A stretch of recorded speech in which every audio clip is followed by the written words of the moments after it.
Hey friends, what's up? Welcome to a new episode of Is It My Team or Do I Suck? I think this one is going to be pretty educational, but I'll go into that in a second. Today's contestant is Dan, and Dan says, just hit GM for the first time, only been playing since Overwatch 2 release, so a pretty new player in the grand scheme of things. Feel like I'm boosted purely by my aim and mercy pocket, and my game sense on positioning is lacking. Would appreciate any insight regarding mistakes and in optional decisions I make. Like, most people don't seem to understand where their strengths and weaknesses lie. They just keep on playing and playing and playing and playing, and they never climb. Maybe figure out what you're doing wrong first. You need to be in the right position, with the right team comp, at the right time, or at the right angle compared to your team, with the right team comp, with the mercy, blah, blah, blah, blah. You get what I'm saying. So it's gonna be really interesting to see how far a person like this could actually climb if they got everything done correctly. You're saying it's mostly your aim that's carrying you? I actually really like the way you approach this fight. You went in main, took a look at that team, realized I have a Bastion, got some damage in, and you immediately take the high ground, which is like really, really good. This is like the best way to approach Soldier attack, in my opinion, on this map. It's so good.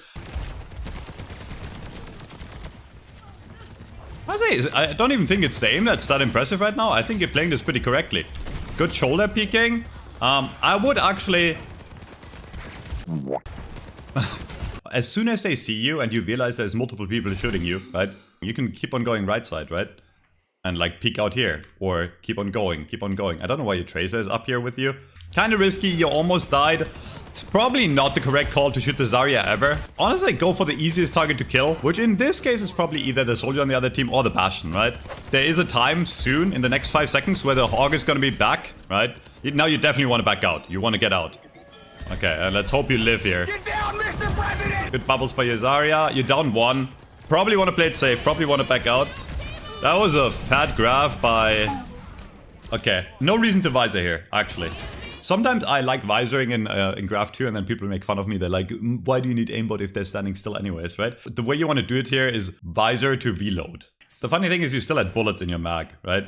And if you use those bullets and you aim for the head here, instead of visoring, and then you just... You were so focused on shooting them that you weren't focused on your own positioning. And you die for it, right? You kind of treated like the enemy like the sitting ducks, which they are, but they can still shoot back. So with a bit more movement there, you very easily clean up. I think the main thing I'm noticing with you, your weakest part so far, is actually that your movement is not very good. You seem to be using your movement, your WASD, only to make your aim easier. Which is not bad, as long as the enemy doesn't shoot you. But once the enemy starts shooting you, you do want to be less predictable with your movement. Even though your aim might suffer a bit, you will live longer. And then you will survive longer, obviously. And your movement right now is very, very predictable in the sense that you're taking very wide AD swings, right? You walk right for a long time, and then you walk left for a long time. So overall, there's not really much to complain about, I think. Like, in fact, ego picking the Widow. You're like me. This is like, there's like 0 reward, all the risk right there, right? I do that shit too because it's dumb as fuck, but there's actually no chance you'll kill the Widow, and there's a very good chance she will kill you. So actually just not worth picking the Widow on that distance. And now you're, now your weaknesses are starting to show when you're under pressure. You had so much free space on attack. Didn't have to be worried about how you move. But right here, like, this is great and all. I think it's good that you're trying to force the Zarya out. She might even die for it. In fact, she barely lives. But then there's no reason for you to jump down here. I'm not saying you're gonna win this fight, because you're already down 2. The good play here is, even if your Zarya dies, you have to remember, if they haven't started capturing the point yet, there's a very good chance you can recontest, right? You have a Tracer that can touch, or worst case scenario, you as Soldier can touch. So what you want to do here, ideally, once you realize there's no one in line of sight, right? You see the Widow. Do not jump down. Like, just go back. Take the high ground here.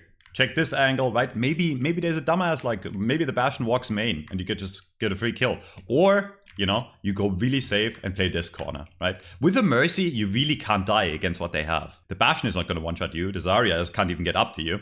The only thing that can one-shot you is the Widowmaker, right? And if you play in this corner, Widow would have to be really far forward. And if the Widow actually peeks and goes like stairs or something, then you can easily get a kill here, right? If you took the time to reset and play safe, you would have probably had a full reset fight here. Like you and GM, right? You want to know how to get even higher. But like really advanced. Imagine if you were right here, right now with your Tracer in this window. Tracer could touch. You peek out at the same time, get a Helix Rocket on the, you know, on the Moira or the Widow or even the Bastion, and you can very easily turn that fight around. Like, yeah, you're at a disadvantage, and yeah, your tank is not back yet, but you could have given yourself another chance to win that fight. Now it's kind of late because they're pushing you back, right? But now you can, now is the time where you can actually go back and go high ground. You know, you want to be unpredictable. And now the Widow's at a distance where you can actually easily one-shot her, right? She is not all the way back anymore. You standing main here doesn't really provide a lot of value. A, the enemy knows you're there, right? The Zarya is not going to die to you. And especially with a Mercy, you need to make the play. You cannot play that passive. Yeah, this is a bad angle for you. You almost got the Zarya kill, but again, I think this entire team fight would have changed if you took a different angle. Yeah, if you touch there, you can actually win. This is where you can actually visor, I think. Like, now shoot. Yeah, okay. Good job. I think you get that kill, yeah? It's a good call to keep on shooting the Zarya. Yeah, you're giving them charge, but what does the charge matter if they die right after, right? So that was a really good call for you to break the bubble there. What wasn't a good call is after you won that fight, that you basically ego peek again. You're letting the enemy team regroup, and then you're fighting them head up 1v5 or 2v5, right? Feast mode activated. Feed me more. Look where your team is. They're holding on point, right? They want to hold this corner. So there's nothing wrong with playing up here, but then you need to play super safe. Like, you wait on that stairway and wait until they close, right? And as soon as you see the tank or you hear the tank turn the corner, right? And the enemy Zarya is like right here. Then the Bastion is going to be here, right? The supports are going to be here, and that's where you become effective again, right? Mid-range. I know they don't have a Widow anymore, but, you know, there's more than one person shooting you. In fact, what you die to is multiple things hitting you at the same time, right? And that's kind of RNG, but that's going to happen. Get the res off. Good kill on the Moira. Drop the healing pad for your Mercy, that's fine. Okay, good cleanup. Nice. That turned out well. Because you died so early that you got a free res off, and then the enemy team was so dumb that the Moira just like fucking inted for you, like ran in 1v2. They have a Roadhog, so you want to be very careful. Good bubble by your Zarya. Actually kind of saved your ass. But now you're kind of exposed. And now your positioning is kind of ass, right? This is good gameplay, man. The Helix Rocket to get out of... impressive, I like it. The Helix Rocket to get out of the Bastion ult, but then you kind of panic right after, right? Even if you don't make that jump, now you walk back up. Or, you know, like, yeah, you just get caught out. I don't know, I mean, at this point, the team probably gave up. I would rather you send me a game that is not as obvious, not as one-sided, because it's very hard to figure out what you're doing wrong if your team is just better than theirs, right? And you played better than the enemy, but so did your team. One eternity later. Boys, we hacked into the mainframe. I was like, Dan, we need to talk. And he sent me a new replay, and he said, I have this game where I felt like I had a lot of damage on the limbs, but it was still ultimately a loss. And he says he performed as well as in the last one, right? So if we go off the last replay alone, give me 1 second. My butt is itchy. I definitely did not scratch my butt right there. You know, I was fixing my water. So Dan, round number 2.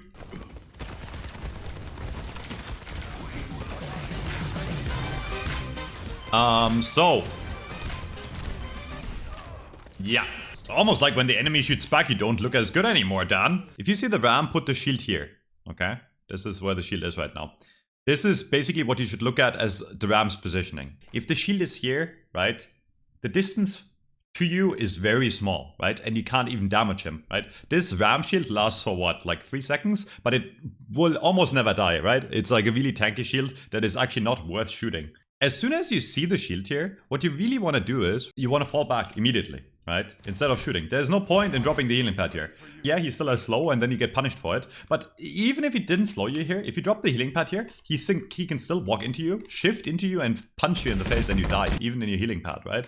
So you want to drop the healing pad at a distance to where you know you can use it for longer than a second. That's actually in my soldier guide. And I think this portrays it really well. If you walked up to here, right, and you dropped it here, you would have not only helped out everyone else on your team, The Ram would have also had to close more distance until he can get to you. And if you're up here, there is a case to be made for you surviving, right? Or for you forcing the Ram back. But like, see, even when you realize you have to back out, you still turn around and shoot him.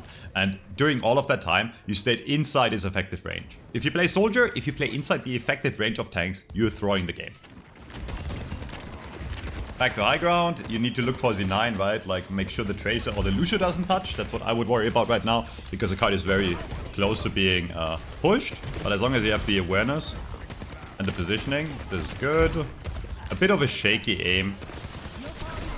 Okay, you have Nano Visor, let's see it. Okay, you weren't really aware of where the team is. Right there. Okay, this was a bad play. This was actually a throw by you. So, you get nanoed. You see where the enemy is, right? You see the Lucio is 1 HP. You know you have Visor on in a second. And you see the Lucio dropping to the left side, right? The only person you saw on the right is the Tracer. But you probably picked the worst target to shoot here, which is a Doomfist. If you shoot the Lucio or the Bastion, they probably die. Even now you can still recover. If you just stay high ground here and you shoot the Lucio, you probably still win, right? So even after you kind of fucked up the initial use of the Visor, where you could have gotten killed, your target priority is not there, right? Like, see, you get the Lucio to 1, then you shoot the Bastion a bit, and then you drop into the only point your team can help you. You literally just put yourself in a 1v5 instead of just getting a free cleanup. That was not a Visor. That was probably your best ult combo you have, right? Again, this map is very defender-sided. If you played that correctly, you easily hold there. And you probably just full ult them second, right? It's not the biggest deal in lower ranks because people misuse ults all the time. But at the SR you're on, you really need to actually realize that at least they have beat, right? That's like a super impactful ult that can turn the teamfight around, right? So you need to be aware of... I don't know what Ikiri is doing, hopefully she can live. But you need to be aware that they still have the ult economy. You get hooked, you're out of position. This was very avoidable for you, right? You're in a good position, but you just ignore the Roadhog, and you end up dying for it. Instead of playing it safe, then popping out with Visor once they push around the corner, and you would have probably carried that. Again, like, good tracking. I do like your aim. I really think you should mostly focus on your positioning, and honestly avoiding like random deaths that you had, right? Like avoiding impactful deaths. You have healing pad soon. I would spam I need healing here. Your supports don't really seem to heal you, but you have healing pad down. You're aware of your positioning, you're aware you have to stay alive, and your team's in 9s. But again, why did we get to this point? Because you had 2 fights that you fucked up for your team that were very impactful. Don't mistake this as me saying your team is playing perfectly and you're playing like shit. If you have 2 fights that you lose for your team that are very impactful, like them capturing, right? Or them getting a lot of card push, like on second, for example, like that Nano, right? Then you can't really blame your team for fucking up the fight, right? It was like pretty basic stuff that you could have changed that would have won you this.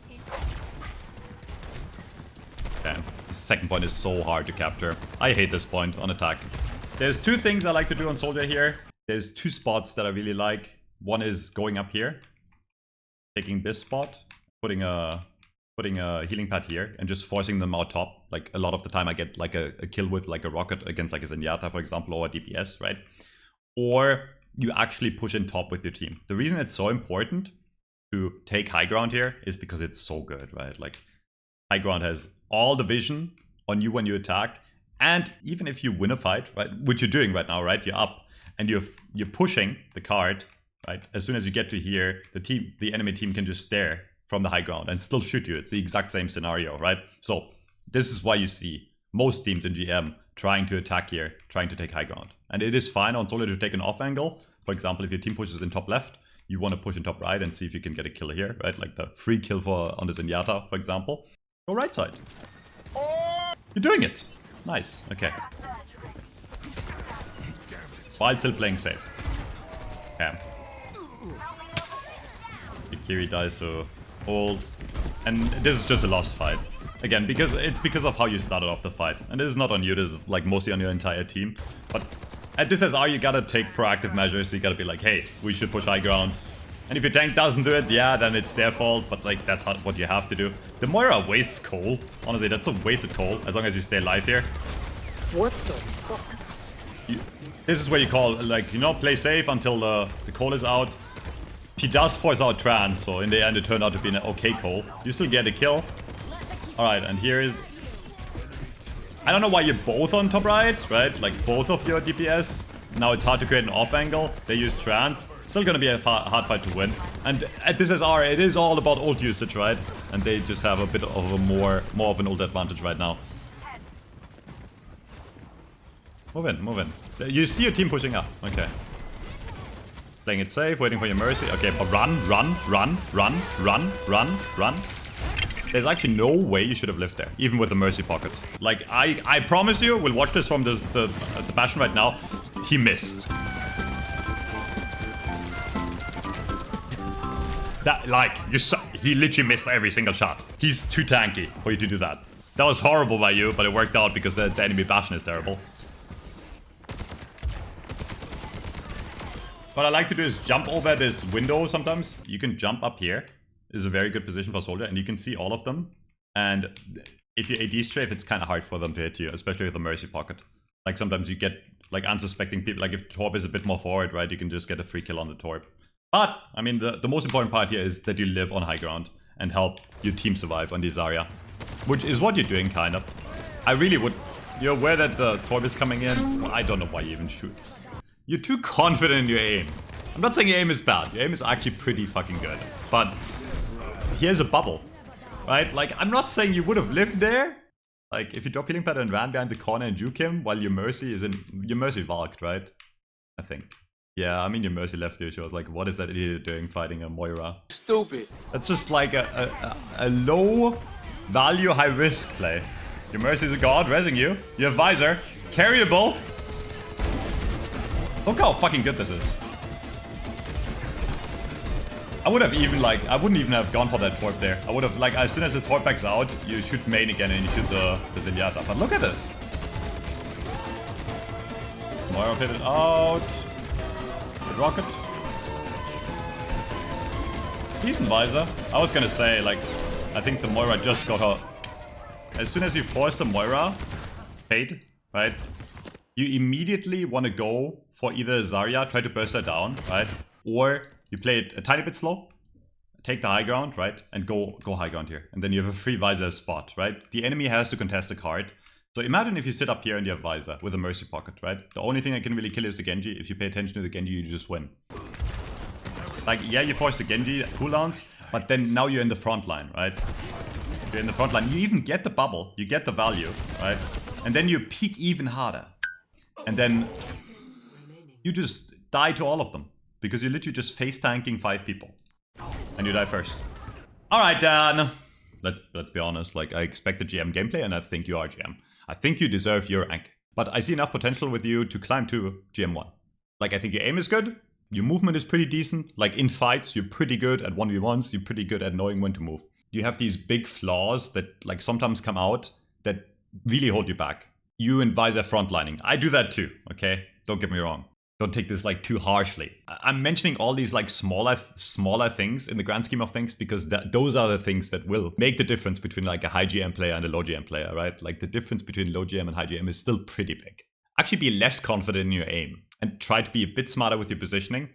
Try to be a bit smarter with your focus fire and especially work on your positioning. I think you have a lot of options that you don't use that are especially good on Soldier.